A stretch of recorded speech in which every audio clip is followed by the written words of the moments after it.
In addition to the MicroBridge connector, which uses an IDC designed for wire-to-board applications, TE Connectivity has introduced another FlexFoil variant based on pierce-to-foil technology, the MicroBridge Flexfoil Connector. It supports both FFC and FPC with variable copper thickness, offering a lighter and more flexible connection than wire and cable. The FlexFoil is terminated by contacts integrated into the female connector. Specifically, the conductors in the FlexFoil are pierced by the sharp structure of the female contacts with no soldering process required. In terms of dimensions, the right-angle male connector miniature design makes it ideal for space-constrained designs.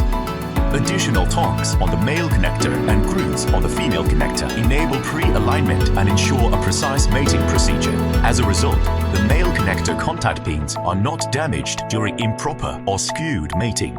Moreover, MicroBridge male connectors, available in both right-angle and vertical versions, originally designed for IDC wire-to-board applications, can be mated with the FlexFoil female connector.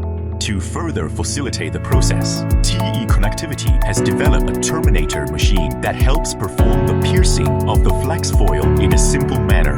The MicroBridge Flexfoil female connector can be available in positions 8, 14, and 20, a product applied in several key industries, including automotive, car light, automotive e-drive, battery pack sector, and robotics. For more information, please visit te.com.